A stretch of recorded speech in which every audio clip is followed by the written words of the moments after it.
Chapter 8, A Family Reunion. The next thing Ralph knew, his mother was shaking him by the shoulder. "Wake up," she said. "Ralph, wake up.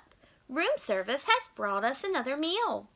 Room service? Ralph rubbed his eyes, not believing what he had heard. Room service has brought our dinner? "Yes, a real feast, a whole blueberry muffin and a chocolate chip cookie," said Ralph's mother. "Get up, we are having a family reunion." It all came back to Ralph. "Oh, room service," he said, understanding at last. "You mean the boy Keith? He is room service to me." Ralph's mother sounded happy and carefree. Ralph sat up. Already his aunts and uncles and many squeaky cousins were arriving by the secret pass in the space between the walls. It was a long time since anyone had had enough food for a family reunion, and there was rejoicing in the mouse nest for everyone but Ralph. He was thinking of the motorcycle he had lost and the promise he had broken. He had a dull, heavy feeling in the pit of his stomach, and he did not feel like celebrating. "Why, there's Ralph," squeaked his Aunt Sissy, who thought she was better than the rest of the family because she lived in the bridal suite, where she led her relatives to believe riches of rice fell to the carpet when the bride took off her hat and the groom shook out his coat. The rest of the family knew Aunt Sissy was not as grand as she pretended to be, because very few brides and grooms came to this hotel these days. "My, how you've grown!" Ralph never knew what to say when people told him how he had grown. "Well, well, if it isn't Ralph," said Uncle Lester, who had a nest inside the wall of the housekeeper's office where the maids dropped doughnut crumbs every morning at 10 o'clock when they had their coffee. "What's this I hear about you riding up and down the halls on a motorcycle?" Uncle Lester had a way of saying the wrong thing at the wrong time. "My land, a motorcycle?" said Aunt Dorothy. "Isn't that pretty dangerous?" "Wouldn't mind riding one myself if I were a few years younger," said Uncle Lester. All the little cousins came crowding around Ralph. "Show us your motorcycle," they squeaked. "We want to ride it. Come on, give us a ride on your motorcycle, Ralph, huh? Ralph, come on, Ralph, please." Ralph knew he was expected to be polite to all of his relatives, even the squeaky little cousins. Well, embarrassed and ashamed, he looked down at the floor. "I sort of lost the motorcycle in a pile of sheets and pillowcases." "Lost the motorcycle? Oh, Ralph!" cried his mother, genuinely alarmed. Ralph knew what she was thinking. Did this mean the end of room service? Did she have to go back to pilfering crumbs for his brothers and sisters? "That's a young mouse for you," said tactless Uncle Lester. "Can't take care of anything." "If anybody asks me, I think it's a good thing he lost it," said Aunt Dorothy. "Riding a motorcycle is just plain foolhardy." All the little cousins looked disappointed and sulky.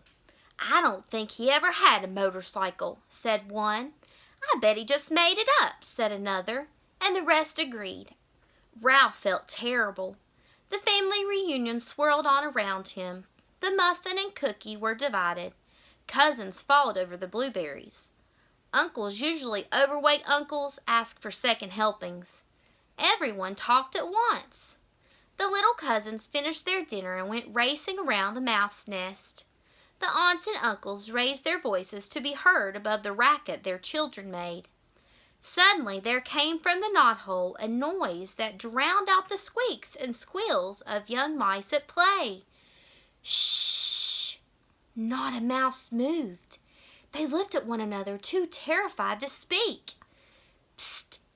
Hey, Ralph, come on out," whispered Keith at the entrance to the mouse nest. Ralph's mother gave him a little shove, but no one spoke.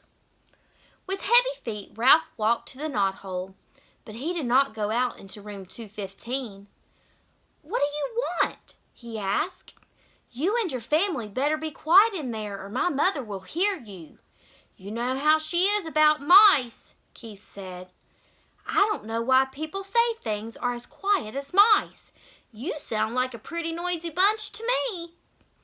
Behind Ralph, his relatives began to tiptoe quietly away to their own homes, leaving his mother to do all the cleaning up.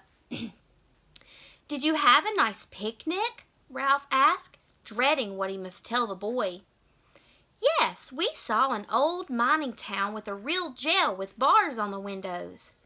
Keith reached into his pocket and pulled out something curved and hard and white with a rubber band fastened to it with a piece of Scotch tape.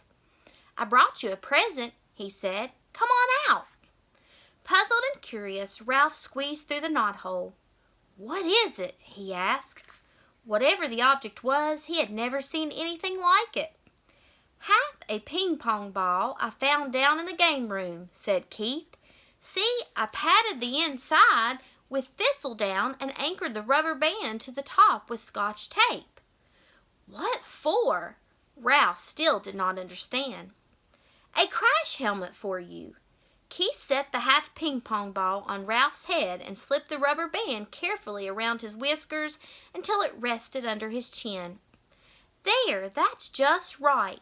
You need it big so there will be plenty of room for your ears. When you ride a motorcycle, you need a crash helmet." Ralph peered at Keith from under his new crash helmet, which rested lightly on his head. He knew he looked every inch a motorcycle racer, but never in his whole life had he felt so ashamed. He longed to crawl off into his hole and never face Keith again, but his conscience, which until now he did not know he had, would not let him. There was nothing to do but stand there in his fine new crash helmet and confess. "You might as well know," he told Keith. "I lost the motorcycle." "Lost the motorcycle?" Keith, who had been kneeling, sat back on his heels. "But how?" "I rode it by mistake into a pillowcase in a heap of linen on the floor, and it got dumped into the laundry hamper," confessed Ralph. "You rode it into the pillowcase?" repeated Keith. "But you weren't supposed to ride it in the daytime. You promised." "I know," agreed Ralph miserably. "I didn't exactly mean to ride it." "But you did." Keith's voice was accusing. "Well, you see, the maid was vacuuming under the bed, and I—" began Ralph and stopped. "Oh, what's the use? I rode it, and I lost it, and it's probably gone to the laundry by now, and I'm sorry." The boy and the mouse were silent. Both were thinking about the little motorcycle with its clean lines and pair of shining chromium exhaust pipes. "That motorcycle was my very most favorite of all my cars," said Keith. "I saved my allowance and bought it myself." Ralph hung his head in his crash helmet. There was nothing more he could say. It was a terrible thing he had done. "I guess I should have known you weren't old enough to be trusted with a motorcycle," said Keith. The boy could not have said anything that would have hurt Ralph more.